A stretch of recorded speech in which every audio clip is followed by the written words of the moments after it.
podcasts que sejam rubricas de humor, ou seja, pessoas a dizer piadas, eu não consigo ouvir em 1.5 ou 1.75, mas pessoas a falar normalmente ou a conversar da sua vida, eu garanto que vou ali ao 1.5, 1.75 nos podcasts, garantidamente, Qual é garantidamente. o máximo? É 2 ou 1,75? Não, eu não consigo ir a 2 atrofia, mas 1.75 vou. Porque há pessoas que falam, por exemplo, dou-te um exemplo muito simples, até porque já disse ao próprio autor do podcast. O podcast do Bruno Nogueira, o Isso Não Se Diz, Ok. ouve-se tranquilamente em 1.75, porque o Bruno tem uma voz pausada, está ali a dissertar e a divagar, e então é uma coisa que se tu pões em 1.75, ele fala a uma velocidade, ou fala de uma maneira que parece que planeou as coisas palavra por palavra, está a falar uma velocidade de conversação, não sei bem explicar. E então há podcast que não me importa nada, vou a 1.75 tranquilamente. Mas supondo que não conhecias o Bruno Nogueira ou não tinhas forma de contactar fora dessa ligação, um dia contactavas com ele, por exemplo, ao vivo, e tu, mas cara, se este gajo fala tão lento, Sim, fala tão lento. sem dúvida nenhuma, sim.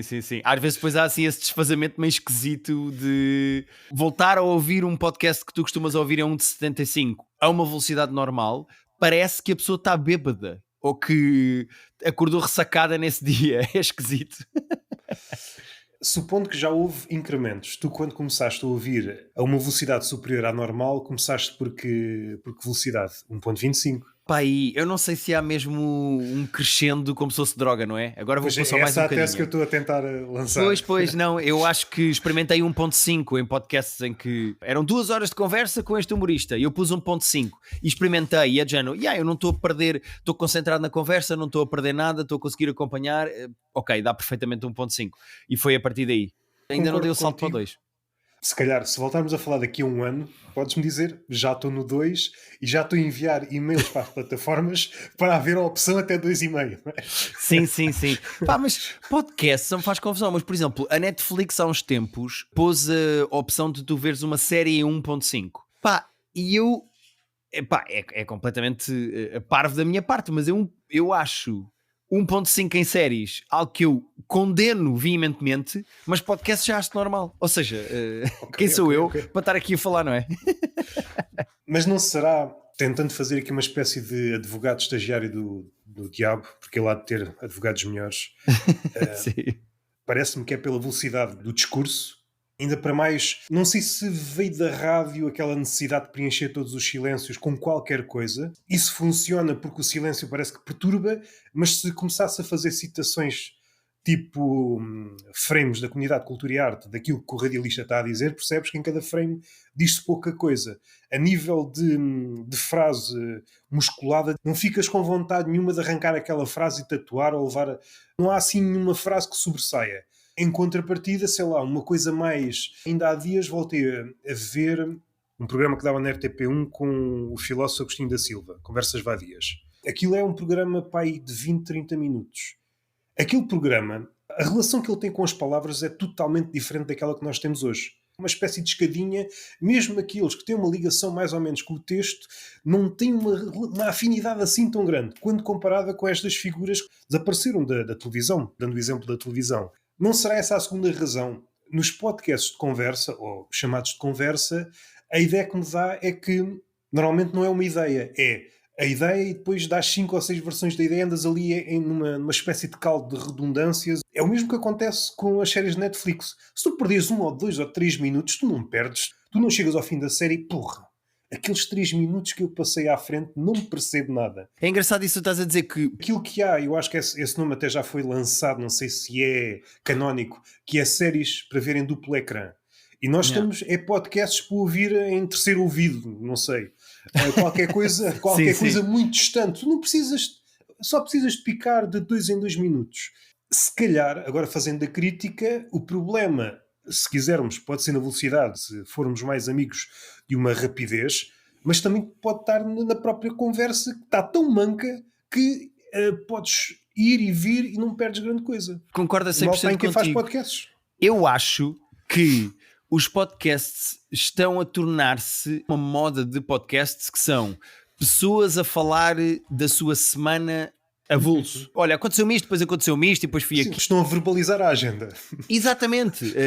Estão a dar como se, A agenda, que é a coisa mais chata de todas e agora é verbalizada. Transformar a agenda em poema, basicamente. Levei o carro ao mecânico e o mecânico disse que era tal. Epá, como é que é possível os mecânicos dizerem que não sei o quê, são caríssimos. E eu acho que esses podcasts, eu não me importo porque são divagações sobre a semana da pessoa sem grande interesse. É como se estivesse a ouvir um áudio de alguém a contar-te o dia e estás a fazer outra coisa. Eu gosto cada vez mais de podcasts que são preparados, têm um objetivo, têm um ângulo, têm uma coisa para te dizer. Preparei isto, tenho isto apontado. Dou-te um exemplo muito prático de um exemplo de sucesso disso. O podcast do Carlos Contente é muito bom porque o Carlos Contente escreve o podcast como se fosse stand-up. Ele tem os beats organizados, tem piadas, tem áudios para lançar, tem vídeos para lançar, mas mesmo quando ele está a falar de uma coisa que lhe aconteceu, aquilo não é uma pessoa a divagar e a lembrar-se como se estivesse a falar com um familiar. É um humorista que se preparou como se estivesse a fazer stand-up comedy com punchlines. Além do Carlos Contente ter muita graça, que eu sou genuinamente fã da comédia dele, eu acho que aquilo também é um sucesso e também funciona muito bem, porque ele prepara aquilo daquela maneira. As pessoas acham refrescante ouvir uma coisa em que não há gordura nenhuma na maneira como aquilo está planeado. Dou outro exemplo. Há um podcast, que é o podcast do Ricardo, do Zé Diogo e do Miguel Góis. O Assim Vamos Ter Que Falar de Outra Maneira. Esse podcast, que é um podcast de conversa entre três amigos, tu notas claramente que há ali uma preparação de vamos falar disto, preparem coisas vocês para me responder quando eu falar deste tema, e o encadeamento vão ser estes três temas, e cada um deles tem coisas preparadas para responder aos outros. Não é um podcast em que, olha, esta semana vamos falar sobre garrafas de água, e eles preparam e eles levam assim umas coisas ou inventam na altura coisas para dizer. E eu acho que a preparação hoje em dia está a ser posta de parte ou está a ser completamente secundária no mundo dos podcasts, e nota-se quando as coisas são preparadas, e eu gosto mais quando as coisas são preparadas, diria eu. Da mesma opinião, ainda que de improviso, se a pessoa tiver uma bagagem, eu também sou fã de, diante de uma situação inesperada, a pessoa, a mim parece-me que não há forma de responder bem, seja o que for. É sempre um pretenciosismo achares que diante de uma pergunta, seja ela de índole humorística ou séria, tu agora fechas. É mais a capacidade da pessoa desenvencilhar-se naquela situação. Deixa-me lá ver como é que esta pessoa pensa diante de uma situação que, em princípio, é inesperada. Se a pessoa está habituada, se a pessoa está habituada a pensar, o preparar, pois há aqui o outro lado, mas antes desse lado, que é o facto de haver tantos podcasts, a preparação, tu percebes que a pessoa leva essa preparação para 20 podcasts ou variações. Claro, ou seja, claro. Feitas as contas, depois também o ganho não é assim por aí além. E notas quando há assim um ligeiro desvio, que é um assunto que até a pessoa mais ou menos já falou, mas basta um desvio, a pessoa perde o chão e não consegue. A mim, não sei se é uma leitura romântica, quando vejo um humorista a perder o pé diante de uma situação que pedia um raciocínio humorístico, eu não estou a dizer para ele chegar ao beat perfeito, nem à piada perfeita, mas Claro. porque isso, em princípio, não sei se apanha aqui o pessoal desatento, mas isso requer trabalho e tempo e às vezes até sorte. Sim, exato. Antes disso, não será que a maioria de nós foi vítima do império da autenticidade? Ninguém sabe bem o que é ser autêntico, mas joga-se isso para frente das coisas, a autenticidade e o ser genuíno, em detrimento de apresentar trabalho e alguma profundidade, e deixar de fazer didascálias justificativas quando a coisa não bate. É enfrentar a coisa, vai por aí afora. Eu não tenho nada contra isso, e eu concordo contigo que há humoristas que funcionam muito bem. Por exemplo, a Bumba é super carismática e engraçada, e o podcast dela, nota-se que ela preparou os temas, mas que se deixa levar, até quando responde a perguntas, por exemplo. É tão carismática que, mesmo quando ela até está a falar a sério, eu consigo ficar agarrado àquilo. Eu preparo-me porque eu não tenho isso, ponto final. Mas, em relação ao que estavas a dizer da autenticidade, é muito engraçado, porque nós entramos numa era, acho eu, em que, e eu não estou a falar especificamente do humor, estou a falar das redes sociais, dos mídias, etc. É transversal. É engraçado que entramos numa fase em que as pessoas querem tudo o que é autêntico. Não, eu quero ver a influencer ou o famoso a fazer uma story na sua casa, um Reels gravado na sua casa, eu quero que seja autêntico. Mas deu completamente a volta, e há fenómenos em que as pessoas já se maquilham para ir dar à luz, ou tens o Keeping Up with the Kardashians, em que aquilo já é tudo guionado, e tu pensas, já demos a volta, e aquilo que as pessoas queriam que era autenticidade, já está a ser completamente falso e planeado para parecer autenticidade. E eu acho que entramos numa nova fase, que eu não sei se concordas comigo, em que as pessoas estão cansadas de ser enganadas por um ecrãzinho, seja com AI, seja por coisas planeadas e maquilhagens e etc. E o que as pessoas querem agora é ver coisas ao vivo. Eu acho que stand-up está a correr muito bem e concertos está a correr muito bem porque as pessoas querem ok, eu quero o autêntico, mas eu para ter genuinamente o autêntico eu vou ter que sair de casa e quero pagar um bilhete para ver esta pessoa à minha frente num palco. E eu acho que as pessoas se cansaram exatamente disso que tu disseste, de o autêntico está a ser abusado e já não é propriamente uma coisa interessante da maneira como está a ser usado nas redes sociais. Concordo, não acho que tenhamos alcançado o estado de saturação.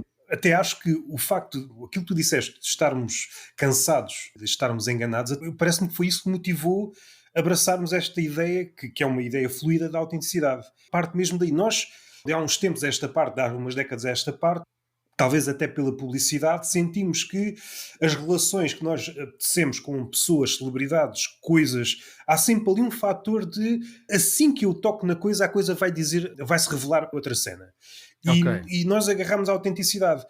A autenticidade, naquilo que tu estavas a dizer, depois tem aqui um lado ainda mais perverso. Se descortinarmos na celebridade que era autêntica e afinal não é, uma autenticidade performática, no entanto arrasta uma multidão e às tantas está tudo a tentar simular, da forma como consegue, uma autenticidade por arrasto. Entretanto está toda a gente a tentar simular, isto é quase um cenário de guerra, a autenticidade transformada em quadro é um cenário de guerra. Toda a gente tenta simular a Kardashian, só que ninguém consegue. Nem estou a falar do corpo, nem estou a falar de... Sim, mas também é mais fácil, podes pedir a um médico para te fazer igual. Só isto merecia um ensaio humorístico. A influência do rabo da Kardashian no mundo do século XXI. Só isto tem muito peso. Olhamos para modelos e modelos que se exibem autênticos, quando na verdade não são.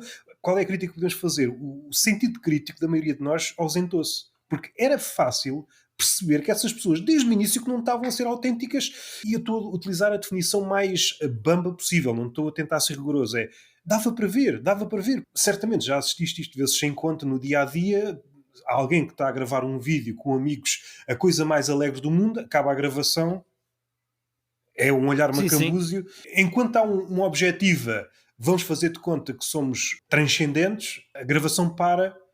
somos espantalhos. Mas eu acho que há um lado...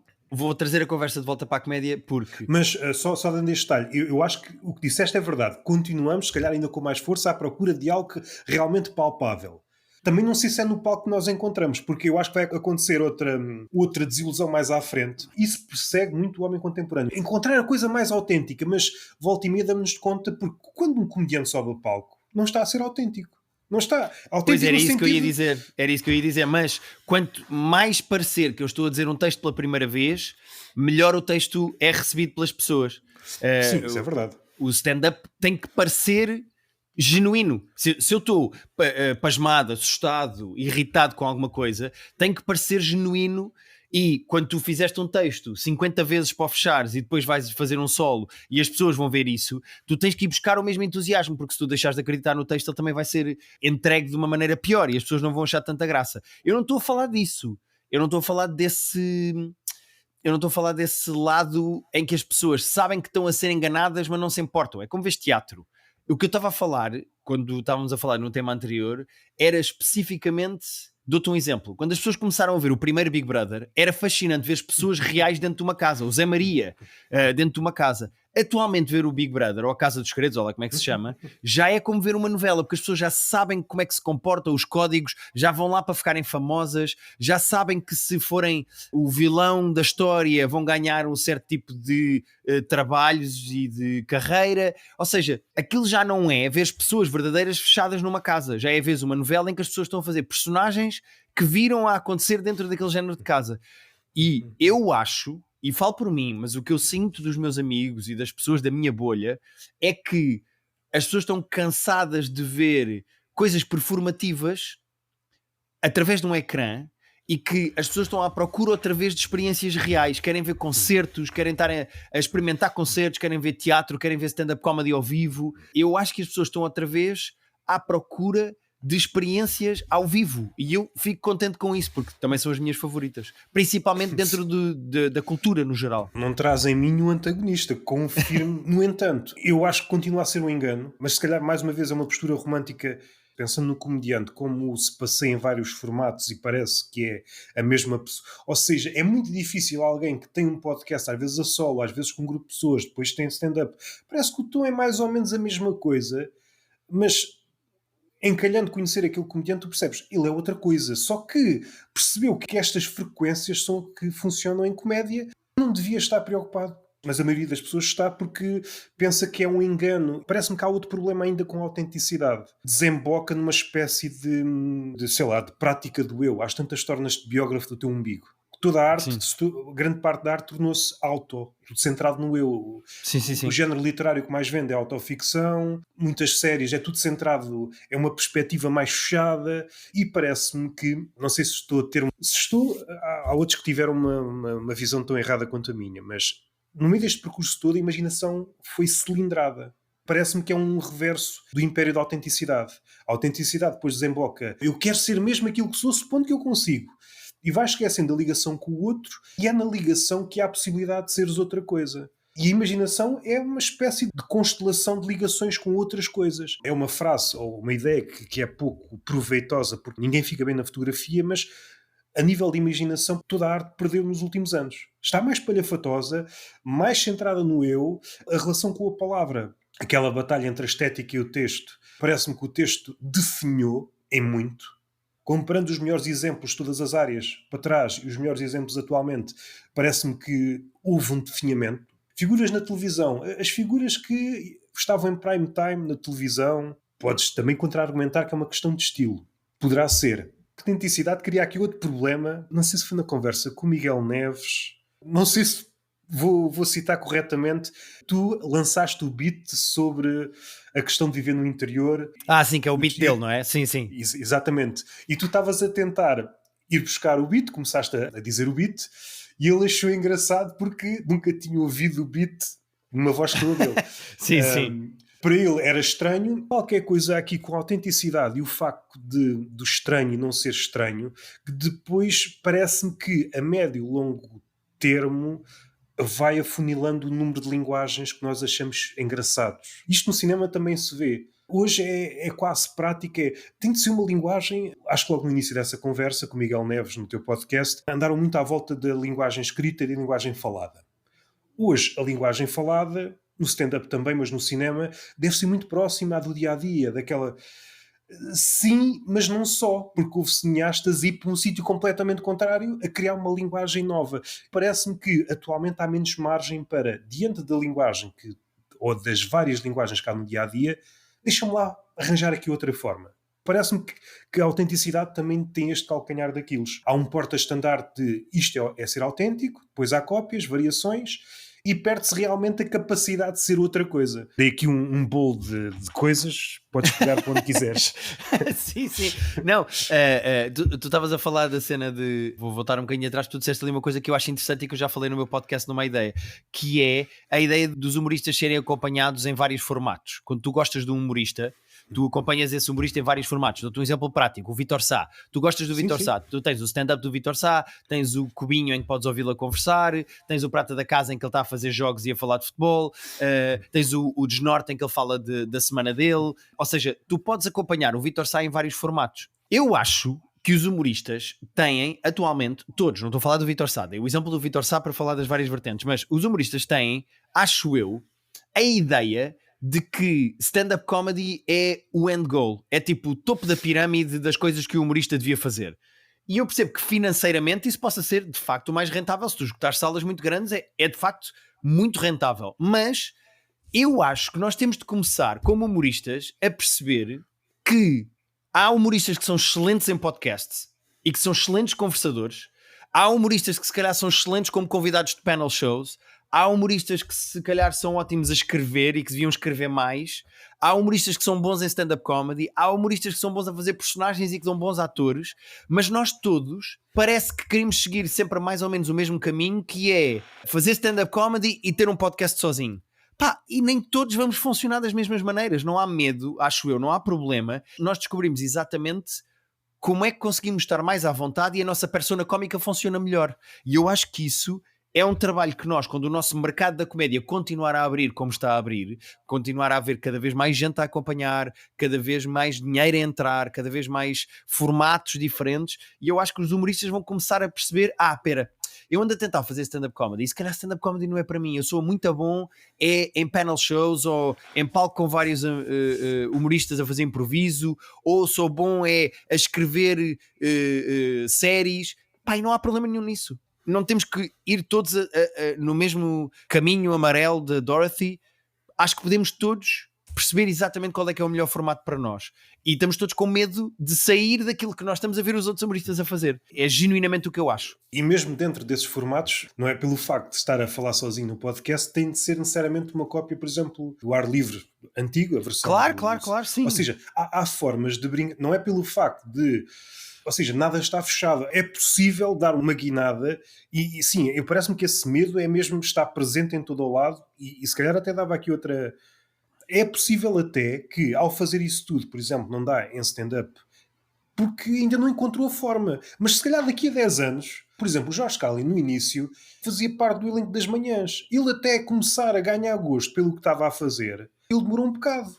Ele reinventou-se 2 ou 3 vezes, incluindo ele fazia imitações, sim. Depois fez parte de uma dupla, depois tocou a guitarra e só depois é que acabou a fazer stand-up comedy como as pessoas acabaram por conhecer. E eu acho que isso não tem mal. Eu vejo, por exemplo, coisas, o Joa Vitor fez um podcast e fez uma coisa completamente diferente do que as outras pessoas tinham visto. Ele fez assim uma espécie de aventura de ficção científica a Rick and Morty em vários episódios.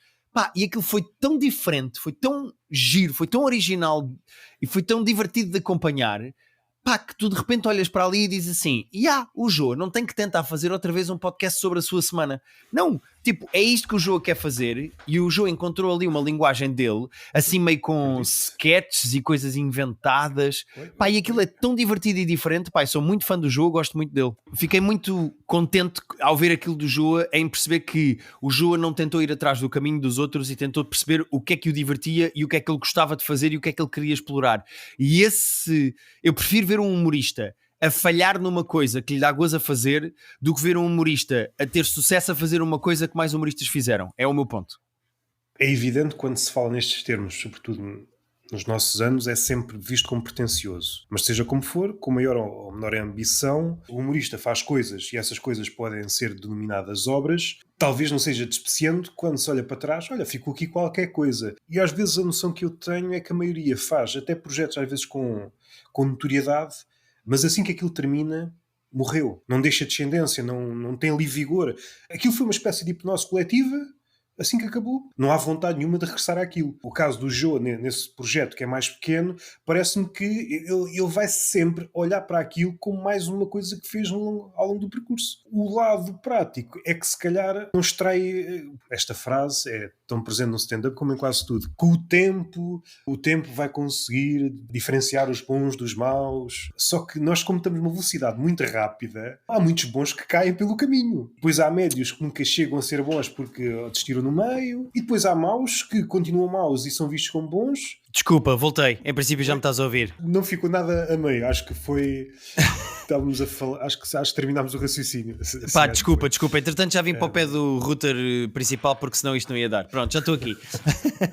A meu ou nós, não, podem estar longe, não é? Eu tenho repetidores de sinal postos por eles, mas estou no meu escritório a gravar em direto ou a gravar coisas através do Zoom ou do Riverside. Esta porcaria acontece, eu tenho que vir para o sítio onde está o router original, porque senão isto vai ter 1000 cortes, desculpa. Estávamos a falar do Joa, de ficar obra, de me parecer que inevitavelmente tudo é esquecível. Sim, sem dúvida. Já não há sequer essa ambição, parece-me. É evidente que não é só quem faz, é o próprio ecossistema. Como há tantas coisas, é cada vez mais difícil persistir. Sim, eu acho que é uma mistura de várias coisas. Não é nenhuma verdade. Sim, eu acho que é uma mistura de várias coisas.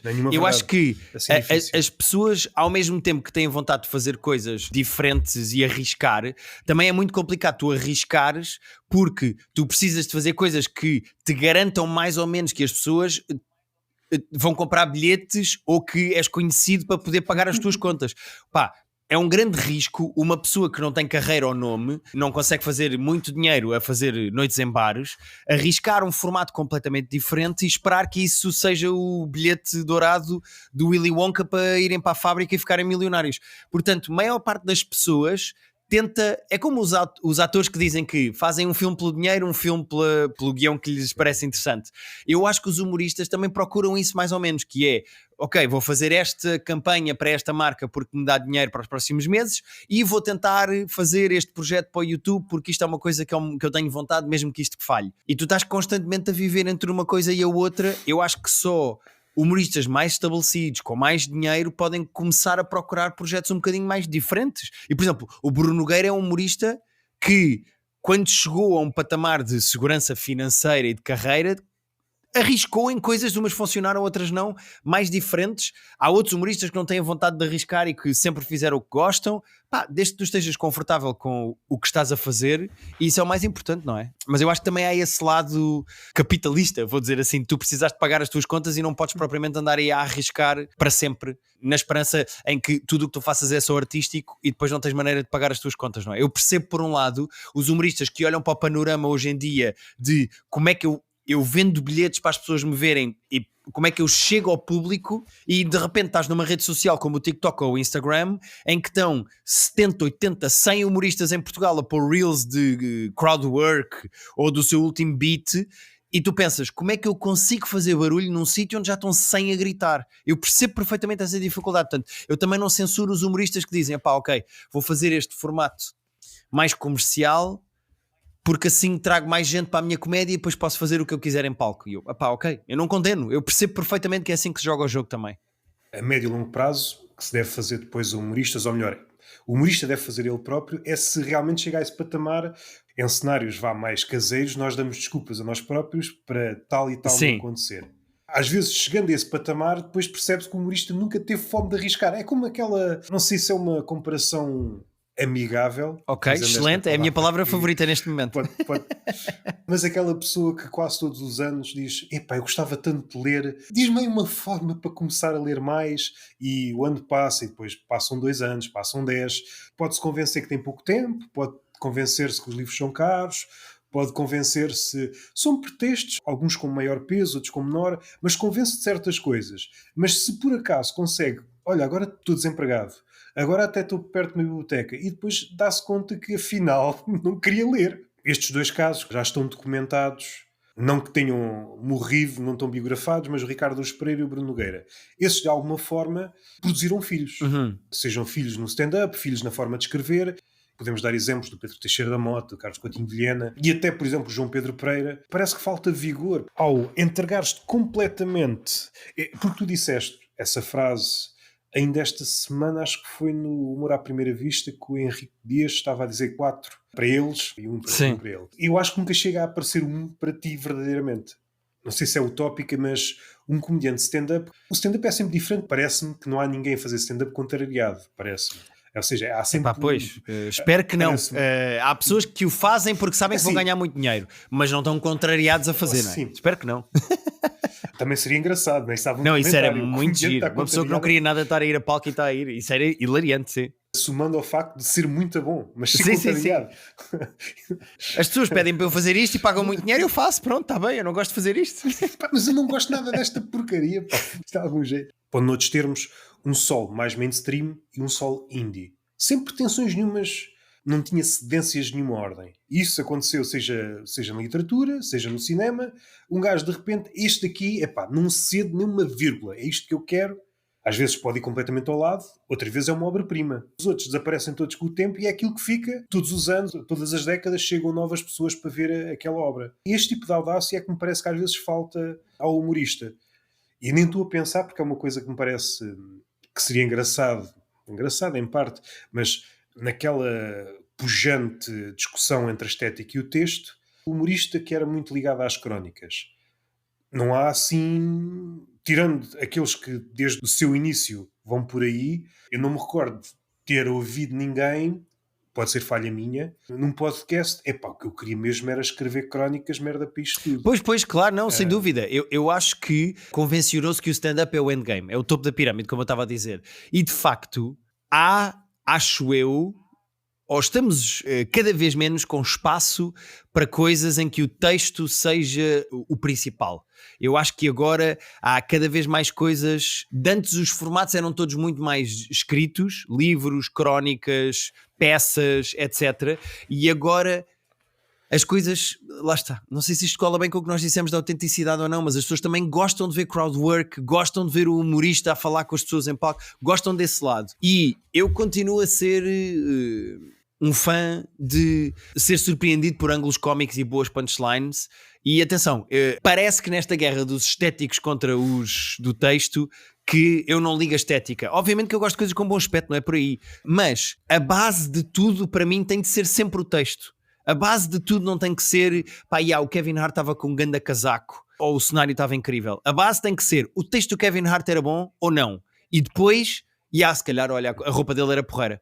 Percebes o que eu quero dizer? Esse ponto parece-me essencial, porque normalmente não é essa a discussão que se faz. Quem se diz apóstolo do texto, numa discussão dessas vai pender só para o lado da estética. É rara a discussão que, diante, seja do Kevin Hart, vamos lá falar do texto em específico. É mau, mas mau porquê?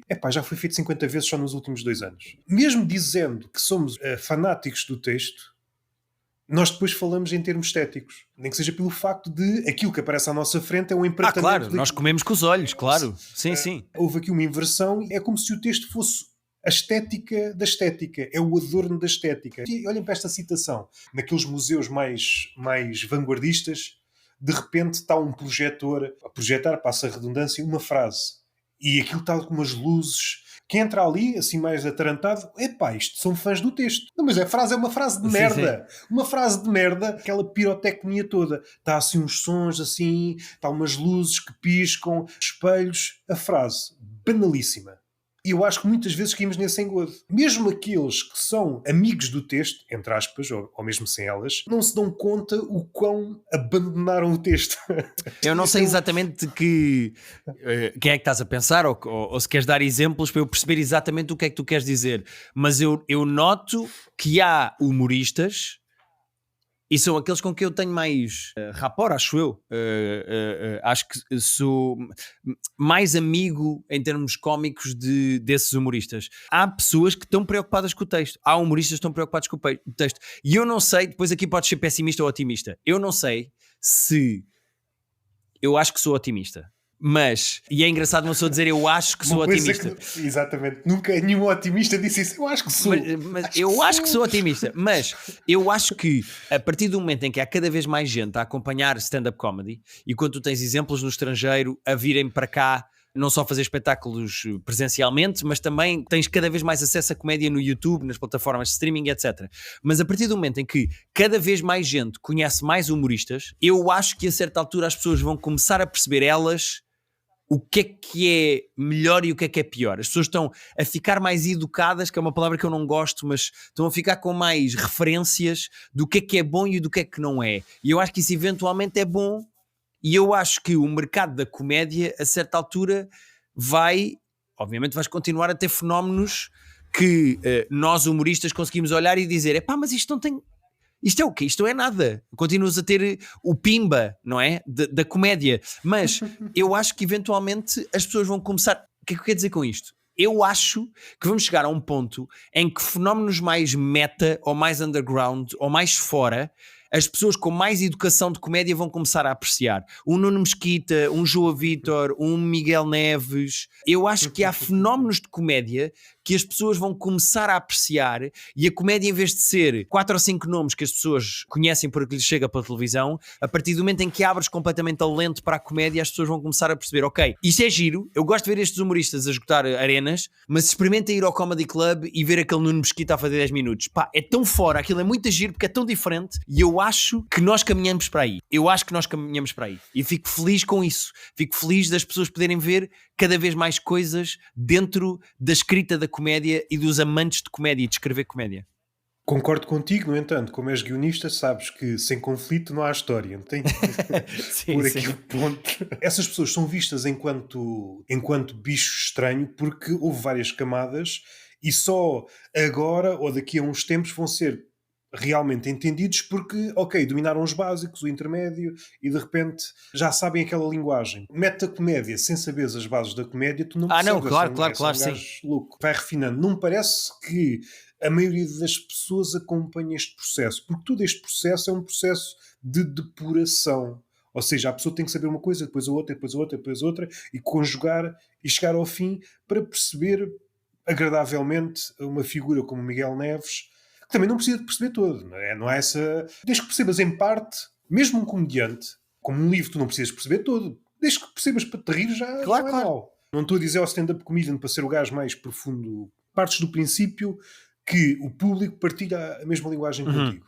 Supondo que o teu material é bom, tu entregas bem, mas se o público não entender a tua forma de entregar, os teus códigos, dos teus beats, Tuas é um estrangeiro em referências cima de mesmo. palco. E desculpa interromper-te, mas às vezes até acontece humoristas que tu conheces. Ou a mesma forma de falar, ou a mesma forma Exatamente. de Há falar. muitos humoristas que até têm carreira, nome e esgotam salas grandes e que não vão a noites de testar, ou que vão a algumas que são organizadas por cima, não vão a de outros, porque acham que o seu público não vai estar lá. Eu não sei bem o que é o meu público, a não ser que se eu fizer um texto sobre o metro de Lisboa, em Guimarães, em princípio, as pessoas não vão ter a referência. Mas, partindo do pressuposto que as tuas referências são coisas mais abrangentes, eu não sei bem o que é o meu público, mas há muito essa escola, por exemplo, com o humor negro. Há muitas pessoas que fazem o humor mais pesado ou mais negro e dizem: não, eu não vou essa noite porque eu preciso de público do humor negro, porque senão a malta não vai rir das minhas piadas, o meu público não está ali. E depois também tens outros exemplos, por exemplo, fala-se de noites de teste em Lisboa em que o público é mais urbano e quer ver o Teixeira da Mota e o André Pinheiro, quer ver a malta do Escobinho, que não quer propriamente estar a ver humoristas um bocadinho fora dessa bolha. Eu até percebo, eu vou às noites da Kilt e eu sei que aquela malta que vai às noites das Kilt Test, em parte vai à espera de ver as pessoas da Kilt, querem ver a Luana e o Batáguas. Mas o meu trabalho não é deixar de ir porque eu não sou o Batáguas. É, eu quero ir e quero que aquelas pessoas também achem graça às coisas que eu escrevi em casa e que levei. Portanto, é sempre um trabalho de conquista de público através de venderes o teu peixe. Neste caso, a tua persona cómica, os teus ângulos, as tuas piadas e etc. Eu acho que é sempre esse o acordo que tu vais fazendo quando procuras público, né? Quando vais atuar a sítios. Apesar de concordar contigo, não sou tão otimista. E aqui não sou um meta-otimista como tu. Não sou, acho que não sou, sou mesmo pessimista. Se houvesse essa depuração de qualidade, ou seja, oferecem-nos quantidade e ia sair qualidade lá à frente, isso ver-se-ia em todas as áreas. Expectável. Então, na literatura que tem milénios, os leitores eram topo do topo. Menos que Homero não me passes para as mãos. Pois. E anda pessoal ainda a confundir Homero com Pedro Chagas Freitas. Sim, sim. Eu percebo isso. Quem gosta mesmo de comédia e depois vai por aí afora, tu vais afinando o paladar. Sim. Para as massas, às vezes embarcam hipnoses coletivas, mas assim que a hipnose coletiva acaba por alguma razão, às vezes é uma coisa mínima. Faz falta na comédia, quando isto se transformar noutra coisa e pudermos olhar isto como uma coisa terminada. Stand-up se transformar noutra coisa, o impacto que a percepção do público tem do comediante e não realmente o valor do comediante. Aquilo que nós vemos mais bibliografia escrita de celebridades. Celebridades estão no topo e às vezes uma mínima coisa, um desentendimento qualquer, flop, acabou. Ou acabou, ou pelo menos vai para um patamar muito mais abaixo. O facto dela ter dito aquilo àquela pessoa nada diz da sua qualidade enquanto, supondo que é um ator ou uma atriz, nada diz da qualidade. O facto da stand-up ou da comédia se estar a tornar uma coisa de massas, estes fenómenos vão começar a acontecer. Vamos perceber que aquilo que o comediante quer enquanto validação é uma coisa muito mais fina, ou seja, há aqui mais nuances. A validação está contaminada com a percepção. No teatro houve já várias experiências desde o século passado até agora. O Bo Burnham fez em parte pensando o que é um projeto artístico e o público. Ao fazer um inside, ele problematizou isso, ao tirar o público. Na história do teatro fez isto várias vezes. E se de repente os atores, em vez de estarem no palco, irem para o público e invertermos, e claro, na stand-up, o Bo Burnham, talvez o Acaster já esteja a fazer isto, mas ainda falta mais pensar o público, não enquanto vaca sagrada, mas olhá-lo de forma diferente, enquanto conjunto de seres humanos e enquanto tal como o comediante é falível até na percepção que tem. Há aqui mais qualquer coisa a escavar, parece-me. Não sei se vai ser feita concordo nos contigo. próximos tempos. Aliás, há várias coisas que eu gostei de ver no Fringe, quando fui ao Fringe.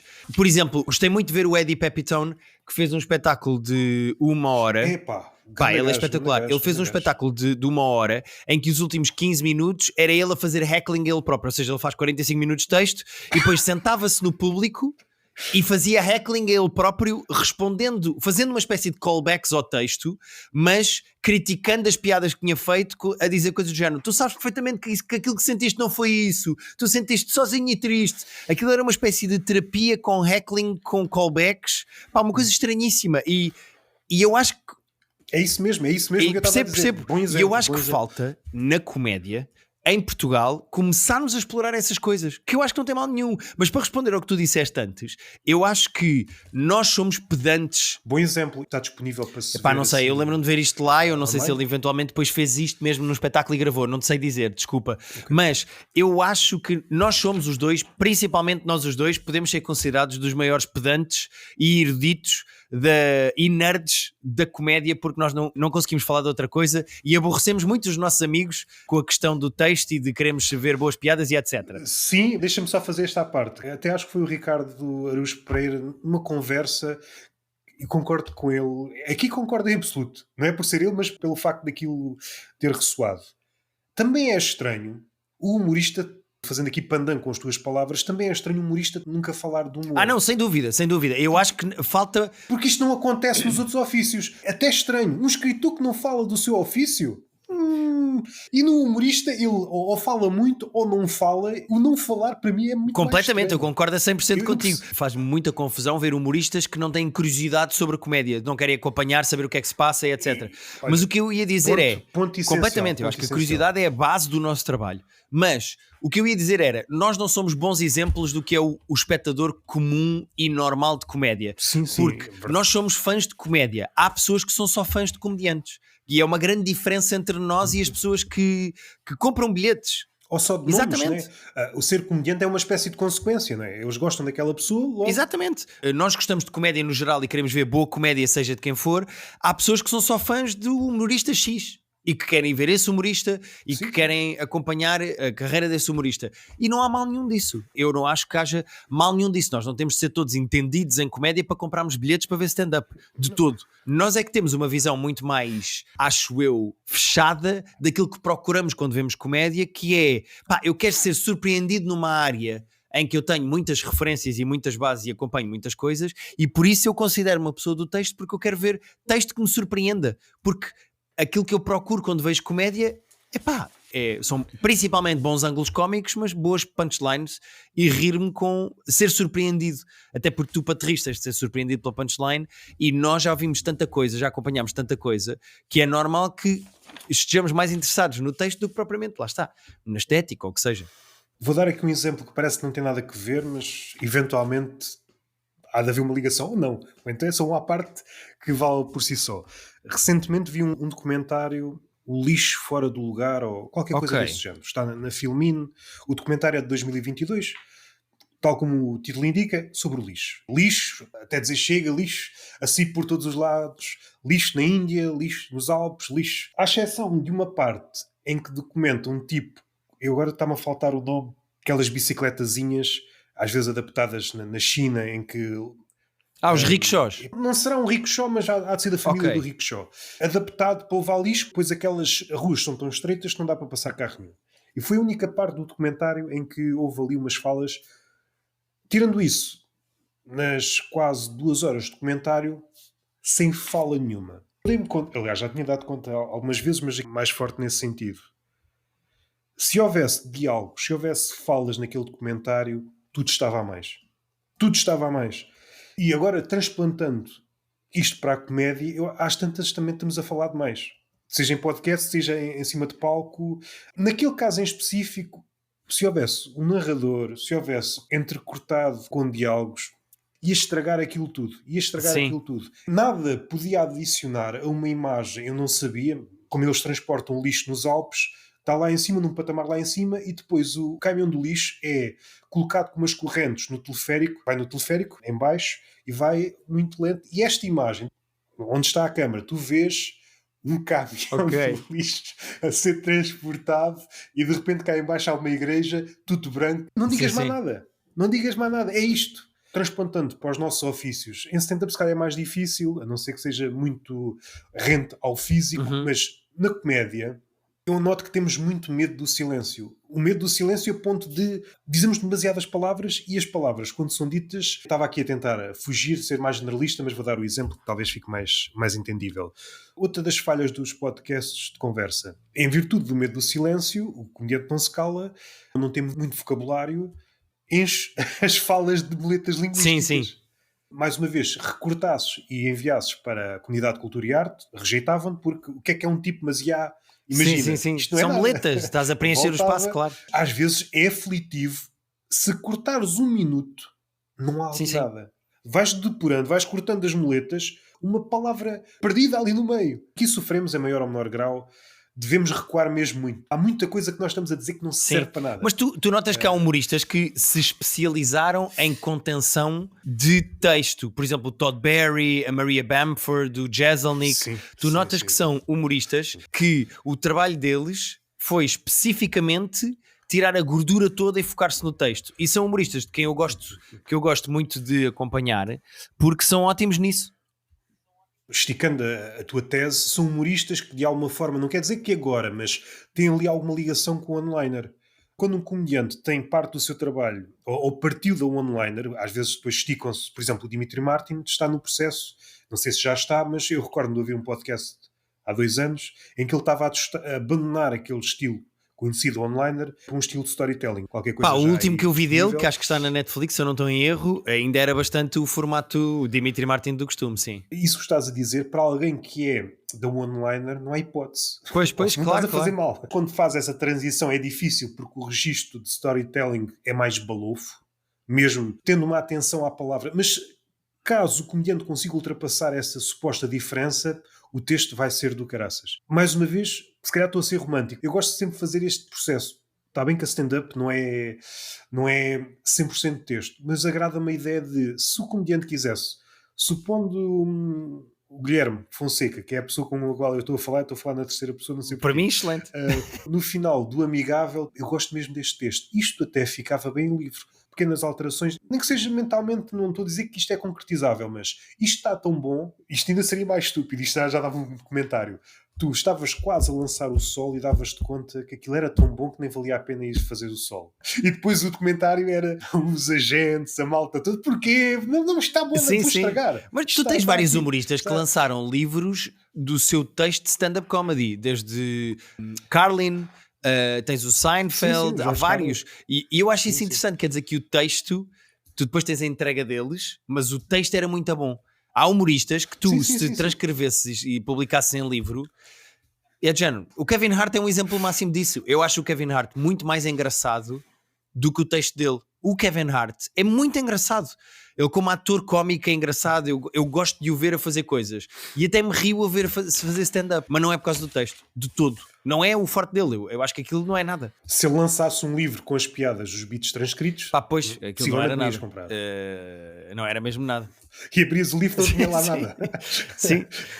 Gosto de imaginar, se este beat ou este conjunto de piadas fosse passado novamente num formato de folha ou digital, isto sobrevivia.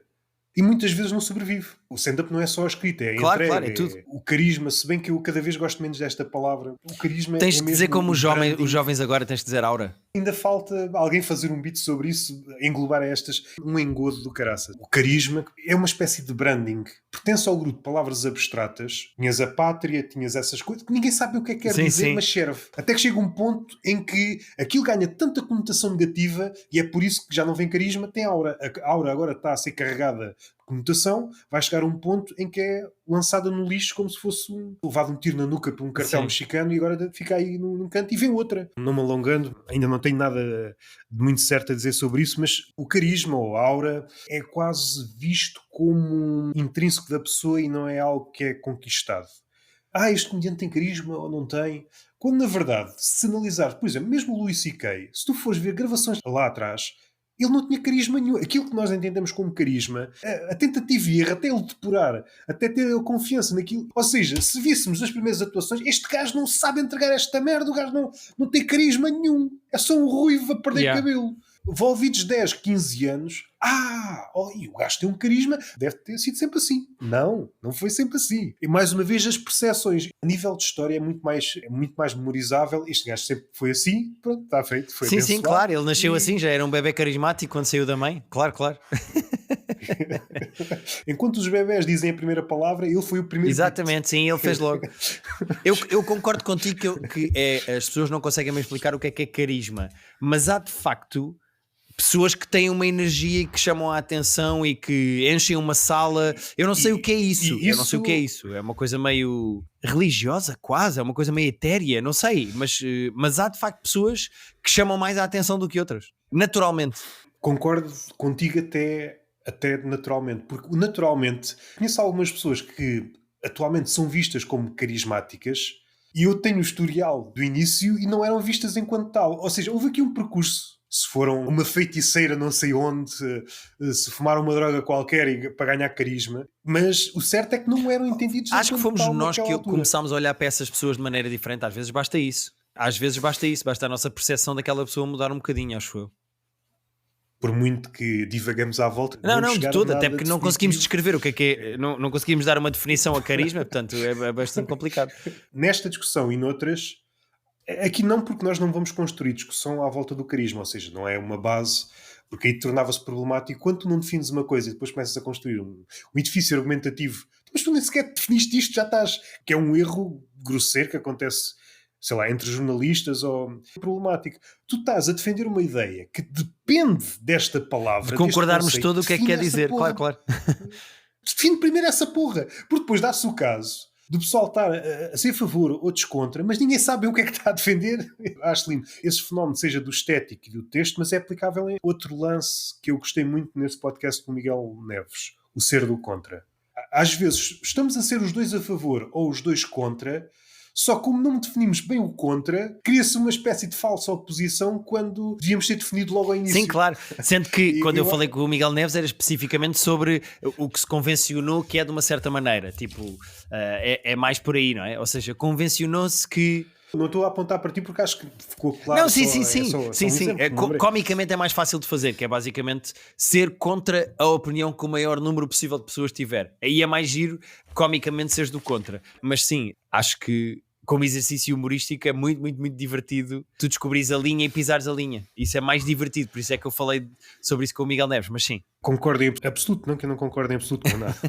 Por acaso, quando eu vi isso, vou-me para o outro lado, tendo em conta que há duas formas de ver as coisas, ou estás a favor ou contra. Há uma terceira, que é fazer uma espécie de síntese entre o favor e o contra. E esta terceira, por exemplo, tive uma espécie de epifania. Não me lembro de ninguém a fazer em stand-up. Quando dás o salto e transcendes e percebes que o favor e o contra são exatamente a mesma coisa, só que ditas de formas diferentes. E isto aqui desmonta quer o lado a favor, quer o lado contra. E isto é muito feito em filosofia. Comecei a passar em revista e não me recordei de ninguém que tenha feito isso. Fazer uma espécie de síntese das duas posições e perceber que afinal não há assim grande diferença. Pois, também não me lembro de ter visto, mas sim. Já experimentaste fazer stand-up comedy? Já tenho feito. Eu acho que tu tens potencial para ser o primeiro stand-up comedian filósofo. Genuinamente a juntar as duas coisas. Eu acho que isso era espetacular. Gosto de falar de picha, gosto de falar mas com filosofia, e isso é mais giro. Às vezes também, sim, mas há certos temas, apesar de gostar, não me parece que stand-up seja o suporte ideal. Claro, sim. Ou senão ainda não tenha o número de atuações para me dar ao luxo de fazer aquilo. Mas tendo em conta aquilo que sei, as poucas atuações que tenho, quando olho para o texto até gosto, mas só o formato escrito. Pode não colar bem em stand-up comedy, sim, eu percebo perfeitamente isso. Eu recordo-me ter feito um beat de ciência sobre a gravidade. Aquilo vai num crescendo de... Ou seja, é de alguma forma o público tentar ciente das entrelinhas. Ao início é sobre uma notícia, é só uma brincadeira linguística. Eu não sei como é que começa, mas era qualquer coisa de alguém que se atirou de um precipício e na notícia estava ainda não se apurou a causa para a queda. E está apurado, é a gravidade. Sim, para a queda está apurado. Ou seja, isto funcionou, já não sei que piadas é que disse a seguir, uma história me aconteceu, foi só problematizar uma história que um dia fui à praia no inverno e de repente olhei e à beira de uma falésia está uma freira. E eu assim, tu queres ver que ela se vai matar? Queres ver que ela vai ter com o chefe? Por um lado não quer que ela se mate, mas por outro, porra, ficava com uma história Não é? E eu fico quase tentado em tirar a freira, não é? Que agora vão tirar impressões digitais à freira. Sim. Uma troca de olhares que eu não sei se ela percebeu. Ela afastou-se, este gajo vai-me matar. Até aqui acompanharam-me. Fui por uma situação em que vi num documentário que achei fascinante, mas aqui perdi o público completamente. Sabes aquela cena de documentário de animais em que de repente alguém dá um dardo tranquilizante a um leopardo e o leopardo Sim. foi o que aconteceu ao teu público. É engraçado, ou seja, tu estavas a conseguir que as pessoas fizessem o caminho mental que tu querias para esse texto e a certa altura perdeste-os. Olhaste para trás e eles já não tinham vindo contigo. A culpa se calhar foi minha, certamente foi minha. Ou se calhar sou eu a que acho graça a isto. Vi uma cena num documentário em que um laboratório do caraças de milhões, vários cientistas assim à volta e de repente há uma pena aqui no vácuo. E esta imagem, estão pessoas que estudaram, telefonaram para a mulher Vou chegar para mais jantar. tarde. O que é que estás a fazer? Estou a ver uma pena a cair. Realmente perceber se isto cai à velocidade, porque é no vácuo. Sem vácuo, ela tem aqueles maneirismos e quantas vezes é que fizeste isto? Querida, sabes que isto é ciência, tem que ser pelo menos 1000 vezes. Sim, isso tem graça. E ninguém. Não soube depurar como deve Pois ser. é possível, é possível. Já. Nós às vezes em palco somos assim uma espécie de professoras primárias que estão a levar a turma toda pelas mãos na rua. A certa altura às vezes nós achamos que é bastante óbvio que as pessoas vão acompanhar o teu raciocínio e olhas e perdeste metade dos putos e é género, o que é que eu fiz? Gosto da situação quando estou a experimentar, ou seja, percebo que afinal ainda não me domina esta merda. Aconteceu-me noutro beat que era aquela ideia de quando estás à espera de um autocarro, assim que sacas um cigarro, não é que eu fumo, mas tenho-me dado conta que muitas pessoas, assim que eu saco do cigarro para fumar, aparece o autocarro. E levar isto ao absurdo. Eu que não fumo, agora ando sempre com o maço de cigarro, quando quero apanhar, e saco um cigarro, aparece o autocarro, e depois lá dentro. E se eu estiver dentro do autocarro, se eu tirar o cigarro, aparece um autocarro dentro do autocarro, e se for um de chocolate, aparece um Uber. Nessa noite estava a funcionar do caraças, esse beat foi o que estávamos contigo até aqui, não quero que faças isso. Não vais para aí, isso é só para ti, o que tu estás a fazer aí é só para ti. Até comecei com uma coisa que me lembrei antes de ir a palco, que funcionou muito bem, que pedi um cigarro a alguém da plateia. Isso uma coisa alivia-me, qualquer coisa, e o pessoal pensou que ia fumar, mas não, só fiquei com o cigarro na mão. Causou-lhe um burburinho e pus um cigarro atrás da orelha. Noutra vida tinha sido carpinteiro, mas como ninguém tem lápis, tem de servir. Quando entrei propriamente na ideia, nada. Nada. E assim, nada. Mentalmente, isto vai funcionar. Dito. Pois, nada. Isso é giro. É giro quando isso nada, acontece, nada. pá. E é uma coisa que eu acho que vai acontecer para sempre, independentemente dos anos de carreira, que é, há piadas que têm mais reação do que tu estás à espera que elas tenham e há outras que tu pensas, não, eu acho, as pessoas vão perceber. E tu dizes e as pessoas, espera. Mas nessa situação, o que é que tu fazes? Supondo que até tens fé numa ideia ou um grupo de ideias, levas a palco sem reação. Voltas a reescrevê-la, deixas repousá-la um bocado. O que é que primeiro farias tento perceber porque é que dessas? não funcionou. Ou seja, fui eu que entreguei mal, fui eu que me expliquei mal, foram as pessoas que não. É um tema que as pessoas não queriam ir por aí, é uma referência que as pessoas não têm. Se eu experimentar mais 2 ou 3 vezes em sítios diferentes e continuar a não funcionar, é back to the drawing board, que é, ok, então o que é que aqui eu acho graça? Eu acho graça a X. Será que as pessoas não acham graça a isto? Será que sou eu que estou a entregar mal? Será que estou a entregar da maneira errada? Será que há uma ligação qualquer que está a acontecer dentro da minha cabeça entre 2 temas que as pessoas não estão a perceber? Às vezes é só a maneira como nós nos explicamos versus as referências que as pessoas têm para si. Eu não desisto logo de uma piada que não funciona, principalmente de um ângulo. Eu não desisto logo de um ângulo que não funciona. Eu tento fazê-lo, entregá-lo de uma maneira completamente diferente. E eventualmente há uma maneira em que as pessoas vão perceber exatamente o que é que tu queres dizer. E pronto. Acho que isso faz parte do trabalho de testar, não é? Só me dei conta a forma exata de a fazer num segundo antes de começar a proferir um beat à volta do domador de circo. Em vez de estar a falar, era pegar nisto e especificar o absurdo, que é tentar controlar uma fera com uma cadeira na mão. Sim. O que é que tu queres? De que maneira é que mobília te vai ajudar, ou seja, menos palavras e mais física, a partir do momento aquilo ficava... Isto é o tipo de coisa que dá para brincar, esticar em crowdwork. De repente estou a brincar com a pessoa, isto mete medo, se calhar mete, não é? Ou qualquer coisa. Mas seja o que for, é sempre uma situação inusitada. Um segundo ou 2 antes de começar a iniciar o beat, percebi.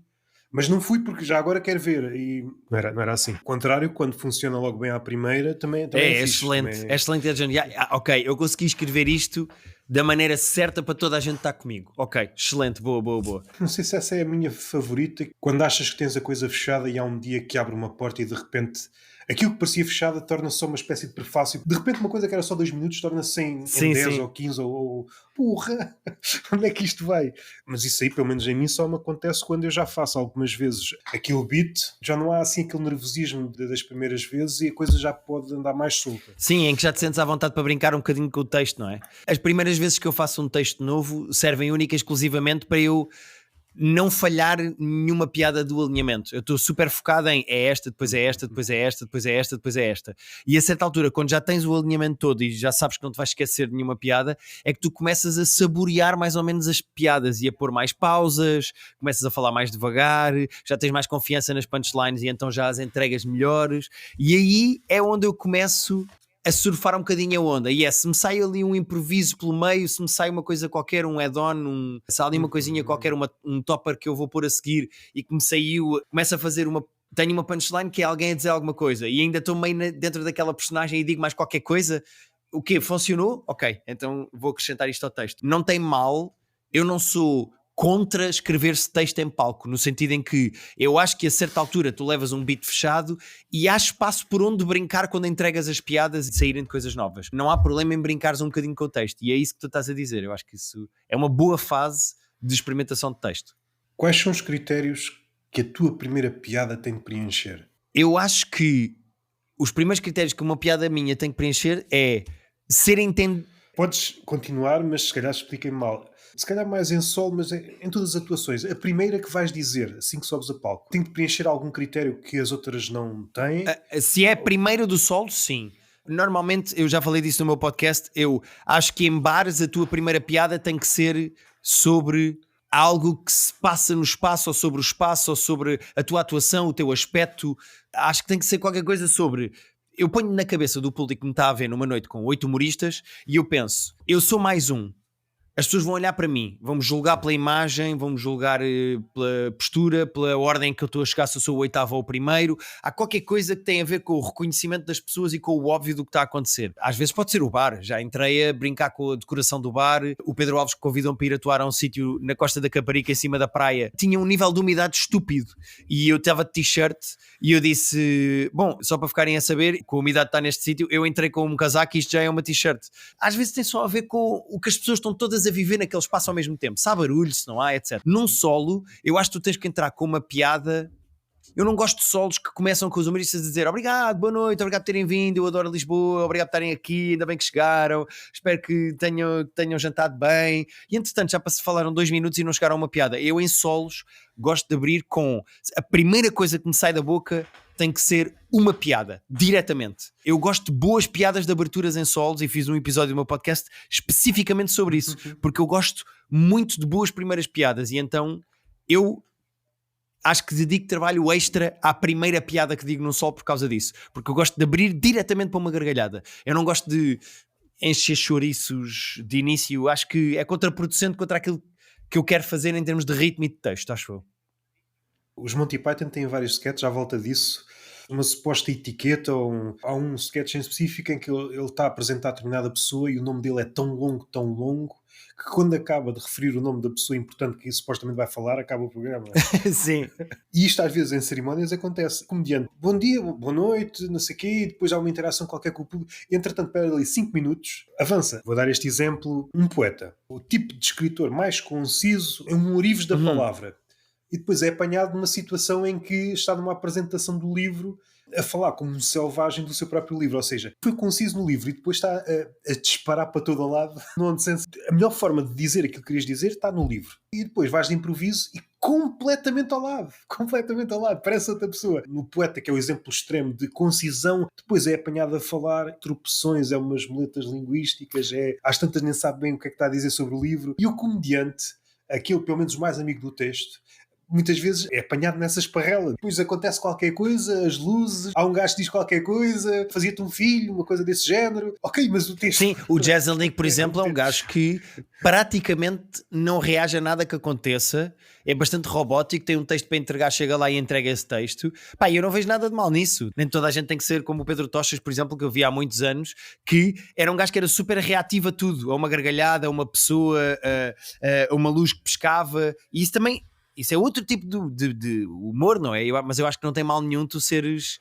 Eu não vou dizer nazi do texto, mas tens a performance preparada e está a andar. É tipo teatro, não é? Tipo, agora não vou para aqui pôr-me a falar pelo meio. Mais rude e Sim, outro mais eu amigável. acho é que no início, para abrir um solo, eu gosto muito de coisas como, por exemplo, aquela do Josh Carlin de abrir um solo a dizer: vocês já repararam que as mulheres que estão nas manifestações anti-aborto são as últimas que vocês quereriam foder?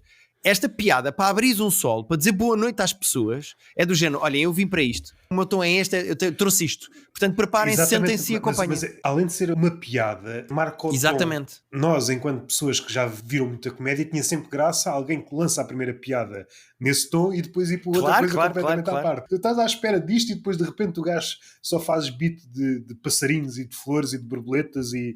Sem dúvida nenhuma. Voltando ao amigável, és amigável há quanto tempo? Pá, segundo a minha mãe, eu acho que sou amigável desde sempre, que ela diz que eu era um bebê bastante simpático, mas sendo que há duas camadas no título do espetáculo. Há a primeira mais óbvia, que é eu ser de facto um humorista cuja persona, não só em palco como fora de palco, é bastante amigável, não sou um gajo propriamente conflituoso, mas também há o outro lado de eu tenho um texto específico sobre ter-me lesionado para o resto da vida, fiz uma lesão para sempre num jogo amigável, e é engraçado a dicotomia de lesionar-me num jogo amigável, achei graça a isso, e portanto o texto tem essas duas camadas, vou-te dizer assim, mas eu gosto principalmente da persona que eu descobri cómica para mim, em que eu em palco sou uma espécie de versão em esteroides de mim próprio, mas sou uma pessoa que mesmo quando está ou a gozar contigo, ou a dizer opiniões um bocadinho mais polémicas, ou a ir contra a norma, a minha postura é bastante amigável na forma como eu entrego as piadas e como sou uma espécie de teu amigo em palco. Tu não te sentes ameaçado, não te sentes intimidado, a minha personalidade é bastante... A minha mulher diz que está sempre a dizer que eu sou um labrador, que eu quero é a aprovação dos outros, eu quero é festinhas. E isso é a minha postura também quando eu faço stand-up comedy, portanto é um bocado por aí que também veio o nome. É engraçado, há uma amiga da minha namorada que é veterinária e não sei o que, estávamos a falar não de ti, mas de labradores. E estava-lhe a questionar, nós quando olhamos para o labrador é sempre a figura de um cão manso. Isto é mesmo verdade? Ou há labradores completamente passados da cabeça e eles beneficiam de uma publicidade, dando aqui uma de lado e depois já voltando. O golfinho, até há muito tempo, era visto como uma figura mais querida pois, dos mas são muito sacanas, são assediadores sexuais. São loucos. Vão de propósito à procura de um peixe-balão para ficarem drogados, porque eles são venenosos, põem a pila no espiráculo dos outros. O que é isto? Se alguém te pusesse, se tivesse um buraco aqui na testa e alguém te pusesse a pila no... Pá, o que é isto? Completamente. Vão ao Zumarino aplaudir o gajo. Pelo facto do gajo lançar uma bola para as bancadas, está tudo bem. Já pode ser violador. Sim, exato. É isso que... Pelo menos para a pessoa que recebeu a bola, para aquela criança... É engraçado que os golfinhos, então, os golfinhos são o Michael Jackson dos animais, não é? Porque, ok, ele violou, mas faz música tão boa. Passar pelo ar... Não pode. Os violadores não passam tão querido com a treinadora. A gente também não sabe o que é que se passa depois do espetáculo. A treinadora pode ter um Me Too. Sim. Mas voltando ao teu amigável, lesionaste a ti próprio ou foi alguém Foi alguém que me lesionou? E eu falo disso no texto. Okay. Eu fui empurrado a jogar a bola e caí mal em cima do ombro, mas o empurrão foi causado por um terceiro. Mas sim. E fiz uma luxação no ombro que é para o resto da vida. Agora tive que fazer fisioterapia e agora vou ficar com o ombro assim para sempre. Não é tão incomum, aliás, é bastante comum pessoas que jogam futebol em horário pós-laboral a ficar lixados. Não, completamente. A quantidade de amigos que eu tenho que têm os joelhos lixados e dizem: não, eu podia ter sido uma estrela do Real Madrid, mas pronto, agora sou este gordo careca porque me magoei naquele jogo ao sábado em Sacavém. Claro que sim. Devia haver uma espécie de ação publicitária de guerrilha. O Real Madrid enviar cartas para essas pessoas. Não, tu não podias. Não, olha, só para saberes, para de dizer isso em jantares de Natal. Tu não podias ter jogado aqui, cala-te. Supostamente o Real Madrid deve estar cotado em bolsa. É possível. Estou a imaginar a discussão dos acionistas. Epá, há um gordo em Está a baixar a Portugal nossa dizer, imagem. Arranja lá a forma do gajo de acabar com isso. Sim, Já sim. chega. Pá. A nível de imagem, de estética, eu acho que é o Sol, a nível de promoção, mais bonito que eu já vi a serem. Olha, lançado em agradeço-te muito, Portugal. fico muito contente, mas como sabes e acompanhas o meu trabalho e temos estado aqui a falar há 1h30, eu sou uma pessoa zero ligada à estética, eu entreguei-me a 100% nas mãos de pessoas que trabalham a estética. Ela chama-se Mariana Cardoso, é uma designer que já tinha feito a imagem toda do... quando nós fizemos um rebranding do Terapia de Casal, do meu podcast com a Rita, ela fez o rebranding todo e eu gostei tanto de trabalhar com ela, porque acho que ela visualmente é tão criativa e original. Eu gostei tanto que disse-lhe assim, olha, vou fazer este solo para o ano, eu vou-te entregar a 100% nas tuas mãos a imagem toda deste solo. E foi uma maravilha, porque ela fez tudo, ela foi uma espécie de diretora criativa, designer, ela vestiu-me, escolheu roupa, ela fez tudo e foi absolutamente espetacular. Eu estou muito contente com o trabalho dela, porque fiquei muito contente de ver o produto final e a estética final que ela conseguiu encontrar, que tem a ver com o nome, que tem bom aspecto, que funciona, que tem declinações visuais. Estou super contente mesmo. Mas lá está, temos de confiar em pessoas cujo trabalho é esse e dizer, olha, está aqui, faz, estou nas tuas mãos, usa-me. O que é que queres que eu faça? É para correr neste hotel e tirar fotografias? Então bora, estou aqui. Usou-te bem. 100%, Porque sim. É claro que aqui voltamos outra vez à primeira questão. Não é a razão pela qual há mais stand-up que outras coisas. Pelo menos, se pusermos no inventário do que é preciso, é muito diferente, por exemplo, de uma série de animação, Claro, sem dúvida. uma série de sketches. Não é só essa a razão, mas talvez explique a razão pela qual não existam tantos projetos desse estilo. Mas assim que estavas a falar, uma ligação entre um comediante e uma designer. Porque há coisas que o comediante, qualquer coisa do mundo do design, da forma de organizar as coisas e do comediante, podia nascer aqui qualquer coisa. Estou a pensar já quase em séries de animação e é possivelmente a coisa mais chata a nível de... Chata no sentido em que dá trabalho. Certamente, se houvesse essa possibilidade, se fosse, digamos, mais fácil, certamente apareceriam algumas. Sim, claro. O meu trabalho com ela foi bastante mais simples do que isso. Eu disse-lhe, olha, o meu espetáculo anterior era muito à volta do amarelo e do preto, eram as cores predominantes de tudo, do não faz sentido.